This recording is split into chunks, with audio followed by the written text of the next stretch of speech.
Gusto mo bang isalba kung ano yung nakikita mo? Panoorin mo ang video nito hanggang sa uli. Hi mga idol, ako si Doc Doms. And welcome back to my channel. Para sa mga bago lang sa channel ko, I'm a board-certified ophthalmologist and a retina specialist here in the Philippines. So if you want medical and eye contents, please don't forget to hit that subscribe button and turn on that notification bell for more videos like this. Pero disclaimer lang po, ang mga videos na ginagawa ko ay hindi para mag-diagnose ng mga iba't ibang sakit niya sa mata dahil mahirap po mag-diagnose sa ganitong platform. Bagkus ito ay para mas maintindihan nyo yung mga iba't ibang sakit niya sa mata na na-diagnose na po sa inyo. Ang pagpapacheck up sa inyong mga ophthalmologist ay ine-encourage. And for today's video, pag-usapan naman natin kung paano ba natin maisasalba or masasave yung mga paningin natin mula sa pagkabulag.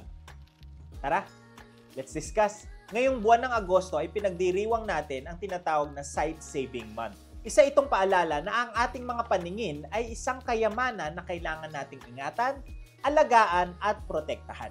Marami sa atin ang pinanganak naman at lumaki na malinaw ang ating mga paningin. Pero marami rin sa atin ang unti-unting nawawalan nito dahil sa sakit, aksidente o kapabayaan. Kaya sa video na ito ay pag-usapan natin yung mga konkretong paraan para maisalba natin ang ating mga paningin. Hindi natin maipagtatanggol ang ating mga mata kung hindi natin alam ang mga kalaban nito. Kaya una sa lahat ay kilalanin muna natin yung mga pangunahing sanhi ng pagkalabo ng paningin at pagkabulag. Kabilang dito, una, yung tinatawag na diabetic retinopathy. Isa itong komplikasyon ng diabetes or mataas na sugar sa katawan sa ating mga mata na pwedeng mag-cause ng pagkasira ng mga blood vessels sa retina. Ang mataas at hindi kontroladong asukal or sugar sa katawan ay pwedeng mag-cause ng pagkabulag kung hindi ito madedetect ng maaga at hindi makokontrol yung asukal sa katawan.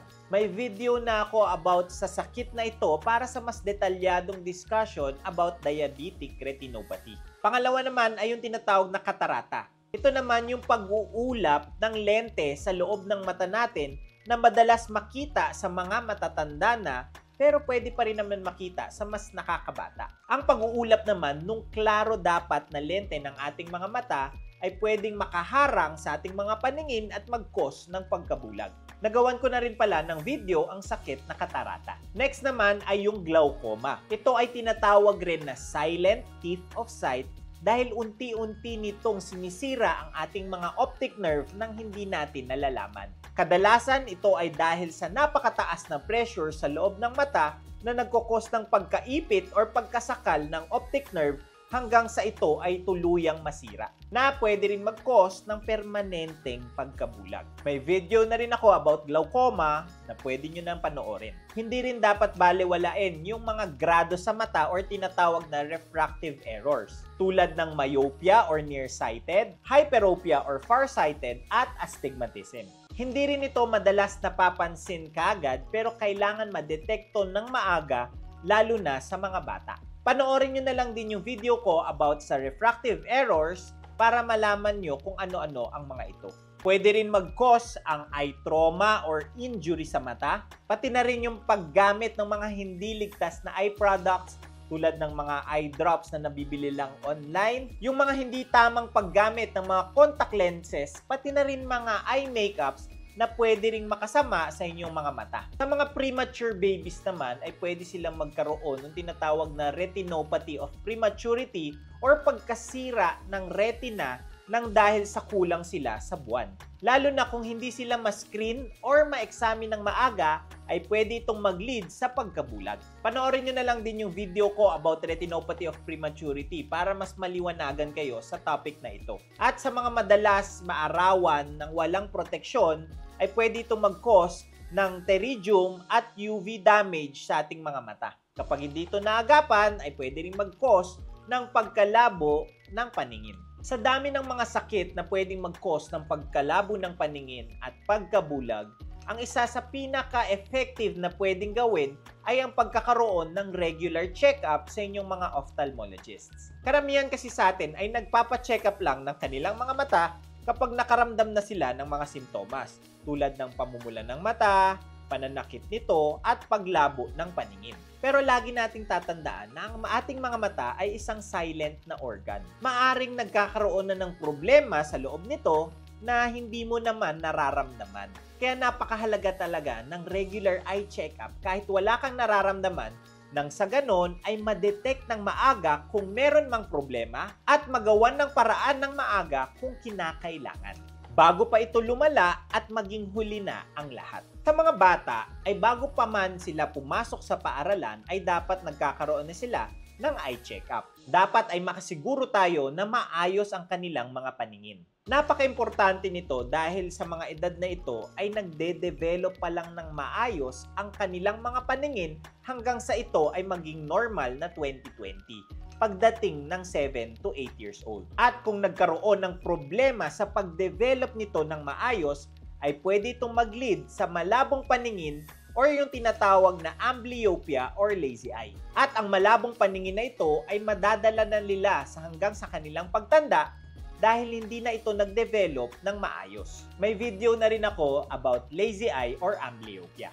Sa mga adults naman ay mas mainam kung nagpapa-check up kayo ng regular ng at least 1 to 2 times a year para makasigurado. Samantala sa mga high risk tulad ng mga senior, mga may family history ng sakit sa mata, may mga high blood, diabetes at iba pang sakit sa kalusugan ay mas madalas dapat ang inyong pagpapa-check up depende sa sinabi ng inyong mga ophthalmologists. Sa ganitong paraan natin mahuhuli ng maaga ang ating mga sakit sa mata at magawa nito ng paraan. Ang ating mga paningin ay konektado sa kabuuang kalusugan natin. Kaya kung gusto nating alagaan ang ating mga paningin, ay dapat isabuhay natin ang isang healthy na lifestyle. Kumain ng mga masusustansyang pagkain na mayaman sa vitamins A, C, E, at mga antioxidants tulad ng lutein at zeaxanthin.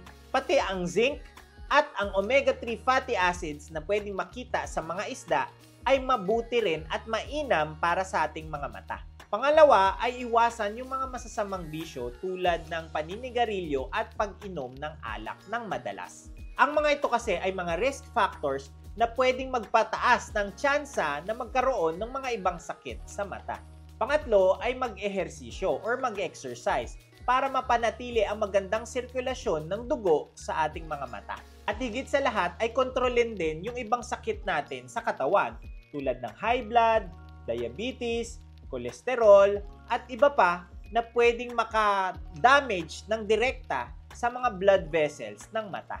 Bukod sa lifestyle change, ay kailangan maprotektahan din natin ang ating mga mata mula sa damage na pwedeng maidulot ng sikat ng araw. Kapag mabababad sa araw ay magsuot ng sunglasses na may 100% UV protection para maprotektahan ang mga mata mula sa UV damage ng araw. Pag mabababad naman ang mga mata sa gadgets at computer, ay kailangan i-practice ang tinatawag na 20-20-20 rule. Na kada 20 minutes na na-expose ka sa mga gadgets, ay magpahinga ka ng at least 20 seconds at tumingin ka 20 feet away para ma-relax ang inyong mga mata. Ito ay para maiwasan ang eye strain or mabilis na pagkapagod ng mga mata.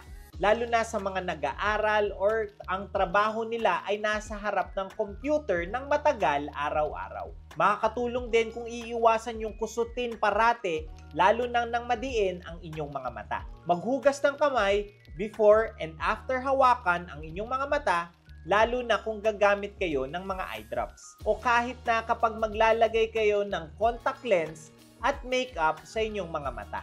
At higit sa lahat ay wag na wag kayong gagamit ng mga iba't ibang produkto sa mata tulad ng eye drops at makeups na pwedeng makasama kung hindi ito recommended ng inyong mga ophthalmologists. Tandaan na hindi lahat ng binebentang eye drops online ay legit, yung iba fake, at hindi natin alam kung safe ito gamitin.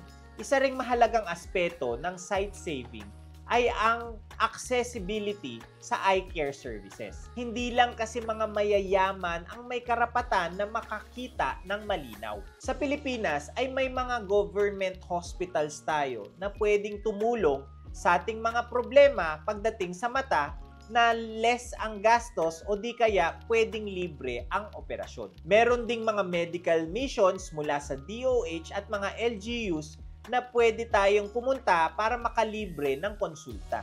Kaya kung mayroon kang problema sa mata at wala kang budget, ay pwede kayong pumunta sa mga government hospitals natin na merong ophthalmologist. Huwag niyong hahayaan na lumala na lang ang inyong mga kondisyon dahil lang kapos kayo sa pera at impormasyon. Higit sa lahat, ang kaalaman ang pinakamakapangyarihang paraan para maisalba natin ang ating mga paningin. Kaya kung may natutunan ka sa video na ito, ay i-share mo ang video na ito sa inyong mga kamag-anak, mahal sa buhay at mga kaibigan. At kung may nakita kang fake na eye drops online, ay tulungan na mai-report ito para hindi na makaperwisyo pa ng iba. Ang simpleng impormasyon ay pwedeng makasalba ng paningin ng isang tao. Ngayong Sight Saving Month, tandaan na meron tayong magagawa para mapanatiling malinaw ang ating mga paningin. Hindi nito kailangan mawala bago mapa ito pahalagahan. Mula sa tamang lifestyle, regular check-up, paggamit ng proteksyon sa mata, at pag-iwas sa mga maling gamot, lahat tayo ay may papel para sa pagsagip ng paningin. And that's it for today's video. Ngayon, alam nyo na kung paano natin maisasalba ang ating mga paningin. Please don't forget to like, comment kung may mga questions or suggestions kayong topics, subscribe, and hit that notification bell for more medical and eye contents. Ngayon, mas may alam ka na. Ako po si Doc Doms. See you on my next video.